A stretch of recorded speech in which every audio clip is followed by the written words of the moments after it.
Welcome to Arsenalen, the Swedish Tank Museum. Let's take a look at this vehicle, the original Sturmgechütz Ausf D, the only one most original in the world. I will talk about the history of this vehicle, we will show you some details, and we'll take a look on the inside as well. The Sturmgechütz was from the beginning an infantry support vehicle for the German forces, developed during the early 1940s, and it's based on the same chassis as the Panzer III tank. During the war it was developed in different versions, and with a longer barrel, a longer gun, it could also be used as a very successful tank destroyer. This particular vehicle is an early version built by the Alket factory in Berlin in June 1941. And it's an Ausf D, only 150 built of that version. So this is a unique vehicle since it's the only one original left in the world. There are parts of an Ausf D in Russia as a monument, and a few years ago a range target was recovered in UK and restored to running condition, but with a modern engine. So that's, well, it's running and it looks great, but not as original as this one. So how did this vehicle end up in Sweden? Well, after the Second World War, Sweden was looking for vehicles of different kinds to study, and in Denmark they found a lot of German vehicles that had been used by the German forces during the war in Denmark. But Denmark was part of the British sector at the end of the war, and the British, they didn't want these German vehicles to be used or, well, spread out over the world. They wanted to destroy them. So the Swedish, they negotiated with the Danish in some kind of cooperation, and they decided to load a few of the vehicles that the Swedish wanted, load them onto trains. So they were brought to Sweden late 1945, and that was kept as a very big secret. And since this was that secret, that is probably the reason why we have so far not found any pictures of these vehicles when they came to Sweden.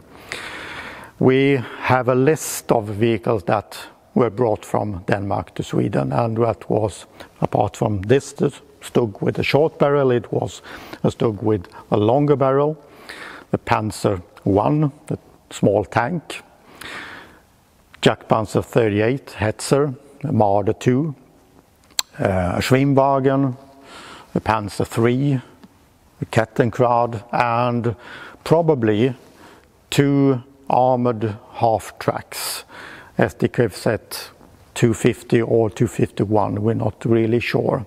So that's something that we need to dig in more to try to find more evidence and pictures, the story about what actually came to Sweden. We think also a Goliath, the small remote controlled bomb, also came from Denmark, but since this was a secret, we have so far not found any pictures or a lot of documents apart from that it actually came from Denmark, which until a few years ago wasn't really sure. A lot of people thought they came from Norway, which we got a lot of different vehicles later on from Norway. We had Stugs and Panzer III from Norway to use as range targets, but that's a different story.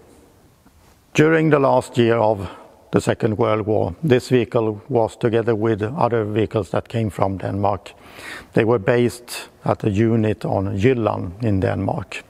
Probably a training unit for training crew members to be replacement to other German units on the Eastern and Western Front.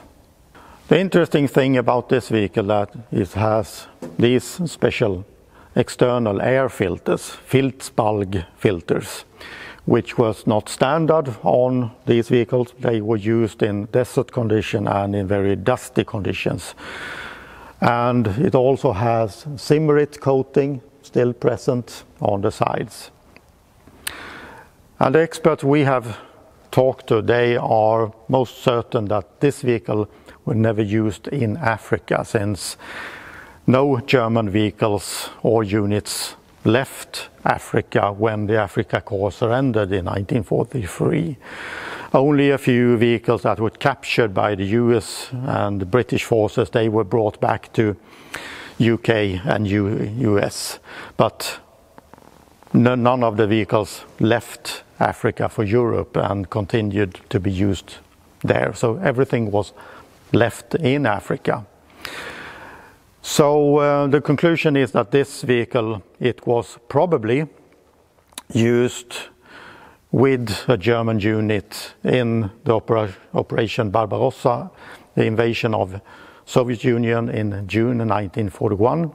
And since it has these filters attached later on, probably it was part of the southern front towards Ukraine and those big areas where they probably had a lot of dusty conditions.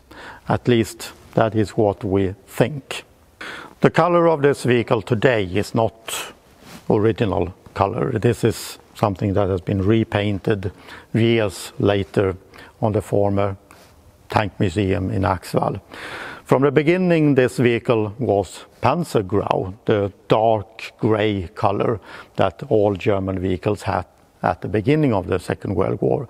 And there are still parts of it present on this vehicle, so you can see the original Panzer gray color. Later, during 1943, sometime it was repainted in the standard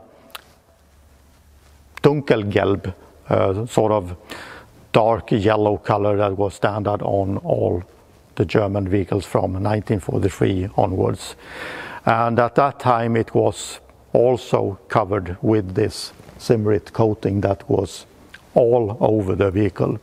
And this Simrit is a sort of cement that was applied on tanks in order to protect them from magnetic mines. So the magnetic mines would not be attached to the vehicle, since there was a distance between the mine and the steel metal. The problem is that only the Germans had those kind of mines. The Allied forces didn't have them, so the Simrit coatings, well, they had no use for it, so because the enemy didn't have any weapons for it. So that's why most vehicles at the time had this Simrit coating. They were afraid for the magnetic mines. After this vehicle arrived to Sweden, it was used in different trials, and they ran it with all kinds of tests. It was also used with mine tests, so they blew mines under the tracks in order to see the kind of damage the mines would cause to the vehicle and how long it would take to repair a vehicle in the field after that kind of blast.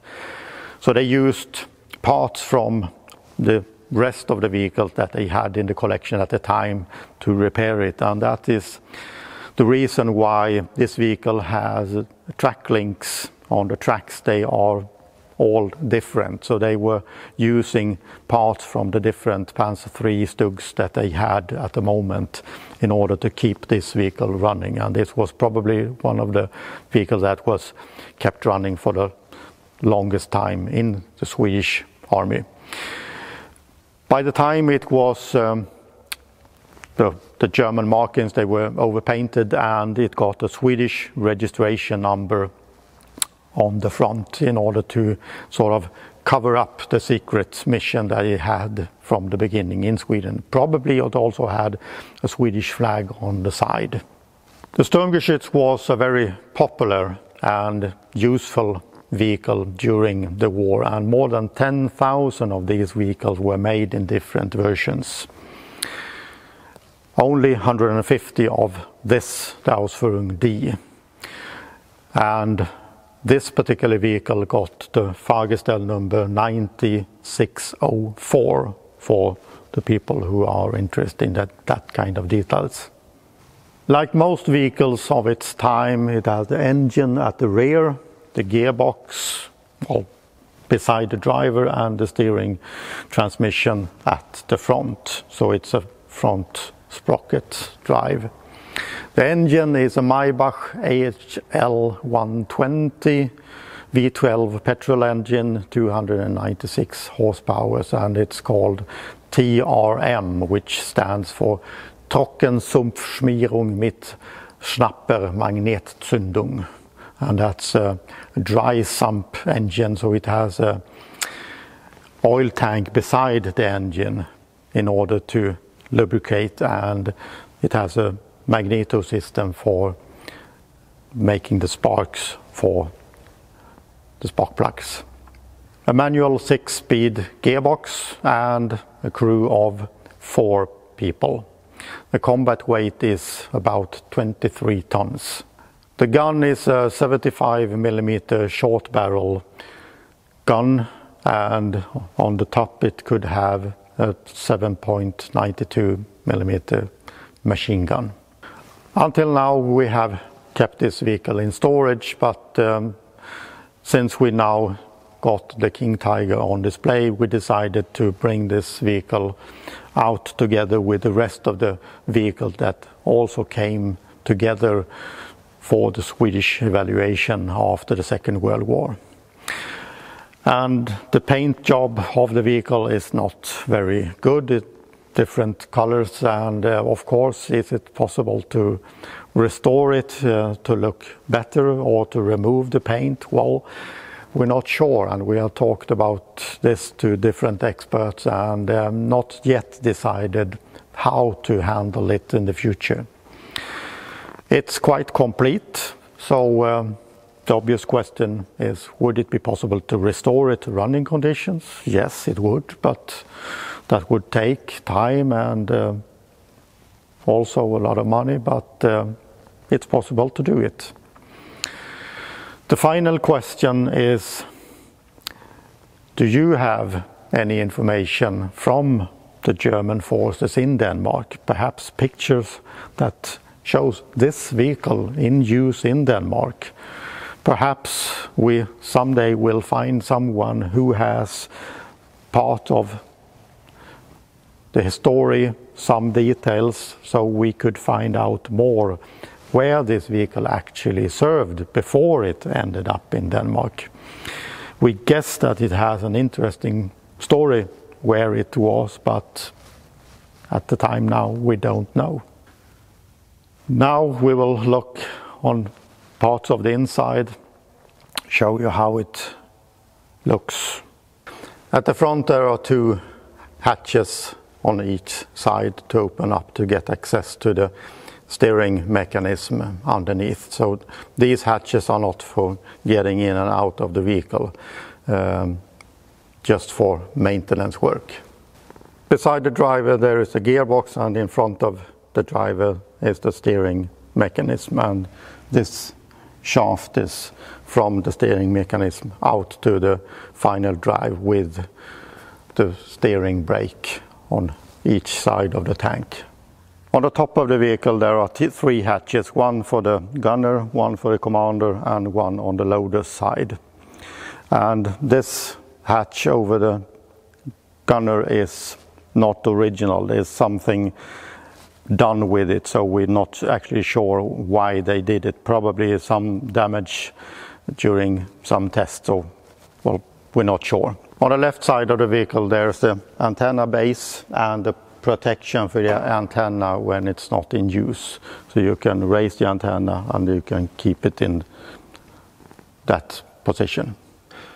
At the rear there is the engine, the HL 120 in the middle, with petrol tank on right side and batteries on the left side. And on both outer sides there is the external air filters going into the engine compartment. On both rear fenders there's a bracket on each side for having spare road wheels. The inside of this vehicle is not bad at all if you compare to other vehicles like the Hetzer, which is a lot more cramped. So there's the driver in front of me with the gunner right here, the commander where I'm sitting, and on the other side is the loader. So, well, fairly roomy vehicle. But of course you need to have a lot of ammunition as well, so not bad. Did you like the film about this vehicle? Please hit the like button, and why not make a comment? Perhaps you will be able to help us in the digging of the vehicle history. See you next time.